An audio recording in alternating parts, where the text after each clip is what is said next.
Hello again, YouTube. My name is Bree, and we've made it. This is the final video in the Birdtober sketchbook series. As a reminder, or if you're new here, for the month of October, I've been painting a bird almost every day in this little Hahnemühle 2x2" ZigZag sketchbook, and this is the last video. These are the last pages. We're done. We did it. We filled up the whole sketchbook with birds from my local area in Central Florida. So very exciting there.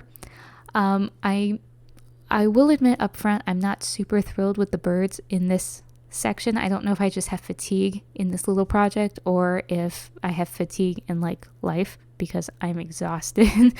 But it is what it is. It is done. I'm very excited and I'm ready to talk some bad bird facts.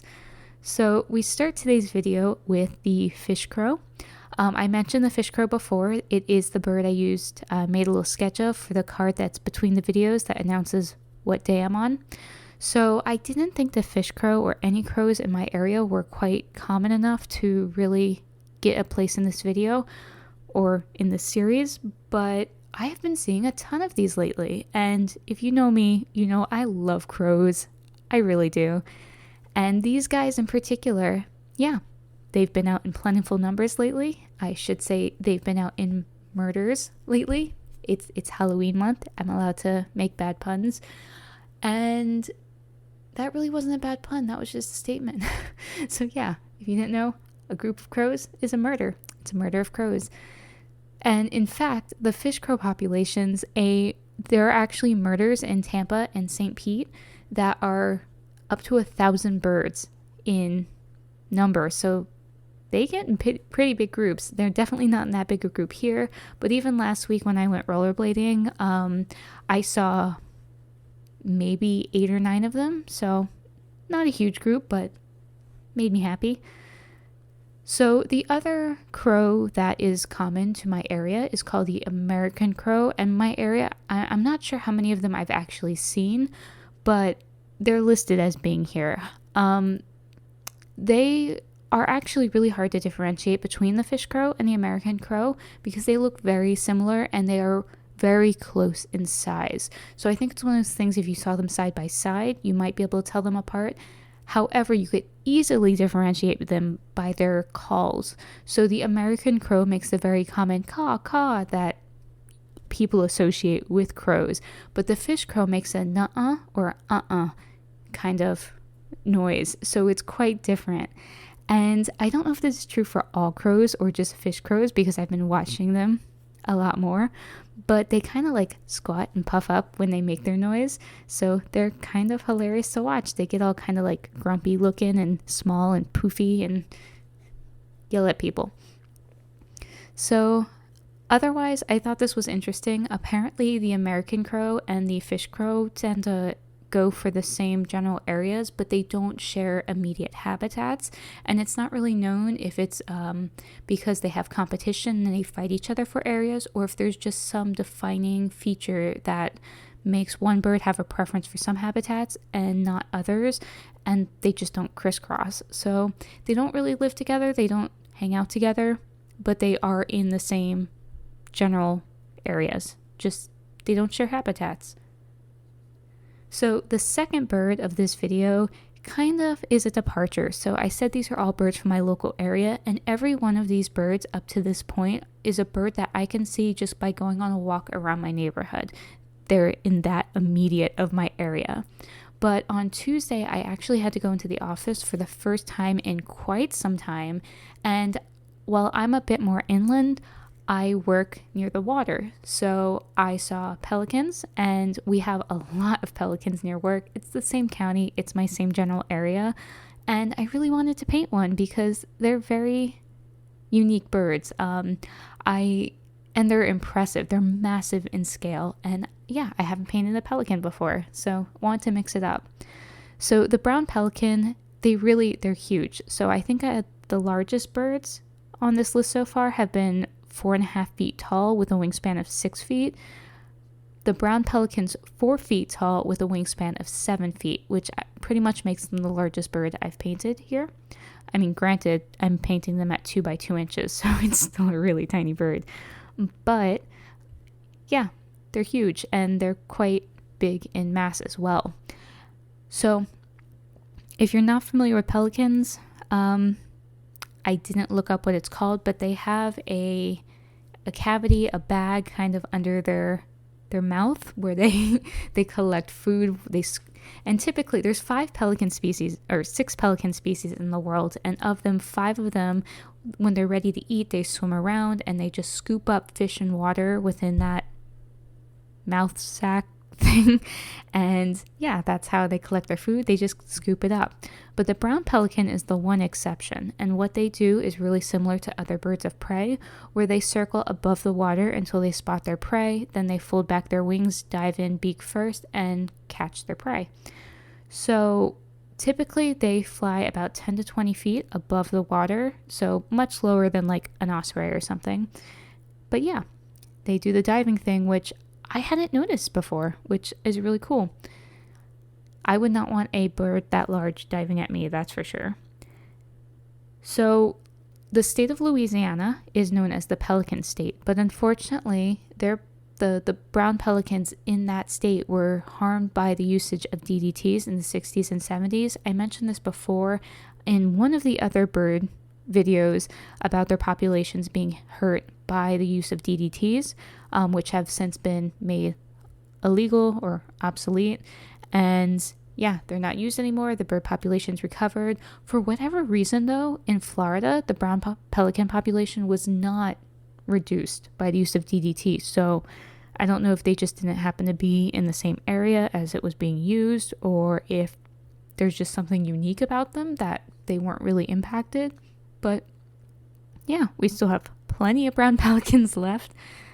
And yeah, they are really just interesting birds. Very different than the rest on this list. I think I'd kind of gotten in a loop where I was painting a lot of similar birds, and I was very excited about doing something different, even if it kind of put me outside the original intentions of the sketchbook. I think I mentioned already, I'm still not super thrilled with how these came out, but yeah, it's been a really long week between commuting, appointments, and yeah, today I had multiple meetings with important people at work, and I already spoke today for like 2.5 hours in those meetings alone, so I'm exhausted. So I'm trying to give myself a pass. It's been a long week. I'm ready for a bit of a break and then starting something new. I'm very excited. I'm glad this is done. It was a lot of fun, but it's hard to stick with something with this kind of consistency. So probably just about to move on to the next bird. Maybe. I don't really have too much else to say on the pelican or the crow, so I'm just going to go ahead and move on from there. I really haven't had much going on because, like I said, during the work week, I really don't have a lot of free time, so not much else to talk about besides these birds. So I'm just going to go right on to the next one. The final bird in this video, which you're not seeing yet, but you'll see soon, is another one that kind of arguably doesn't fit the theme, but it was the last bird and the last page, and I wanted to have a little fun. So the final bird isn't a local to my area all the time, but it happens to be here right now.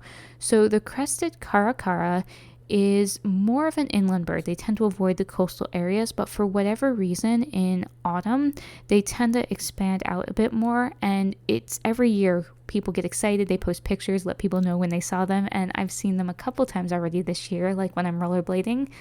And yeah, they're an interesting looking bird, a little different, kind of looks like they're wearing a toupee. They have an orange and yellow beak, so they also kind of reminded me of candy corn, so it seemed to fit with the whole this is October Halloween thing, and I just decided I was going to paint it even if they're not local to my area all the time. And when I say they live a bit more inland, like literally the map has the entire center of Florida highlighted as their area, and it's just all around the coast. They apparently don't spend much time, but they're here right now. I don't know why. It's every year I've seen them, and I really like them. So yeah, the Crested Karakara kind of resembles more of a falcon, but apparently I guess they are they're actually more closely related to falcons than they are vultures, but they are carrion feeders. So best of both worlds, I guess. Like I said, I have no problems with these carrion birds. I know a lot of people don't like them and find them creepy just because, yeah, they're eating dead matter, but I just see the vital function they perform in the community and the ecosystem, so I'm all for them. So they also do eat insects. So I mentioned in the black vulture video that they do eat eggs and live prey when they need to. These tend to feed on insects if decaying matter isn't available to them.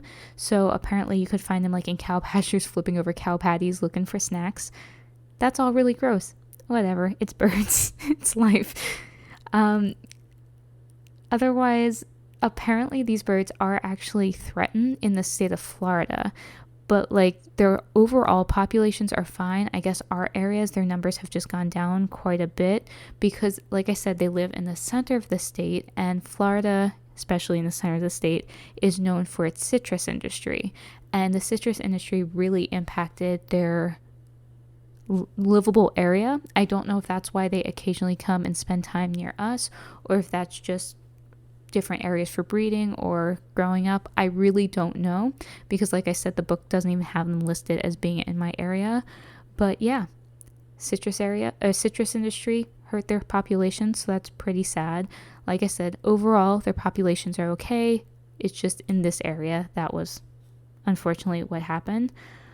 Their name is based on the noise they make. Apparently they're a generally very silent bird, but when they do talk, it sounds like Karakara. I've never heard them speak, but even the book says they're not the noisiest birds. They very rarely make a noise, but when they do, it's basically their name. So another Pokemon bird. And they're fairly large. They stand almost 2 feet tall, and they have a wingspan of about 4 feet. So that's it. That's all I had for all of my bird facts and my birds for this year. I know this video still has some time left, and I don't have too much else to say about the birds. Missed the place where I was trying to put that notebook. So yeah, once again, thank you so much for all of your support during this little video series and sketchbook series. I really do appreciate you all coming and watching these videos and leaving nice comments, or even just liking things on Instagram. It really means a lot to me that, yeah, I can take a departure and do something fun and just for me, and other people get a kick out of it too. So thank you for being here. I'm glad you've enjoyed these videos. I don't know what I'll be doing next. I would like to paint more birds in general. I used to paint a lot of birds and then kind of stopped for a while, so this was a great way to revisit it. But I do want to get back to drawing people and backgrounds and all kinds of other things, so we'll see where we go from here.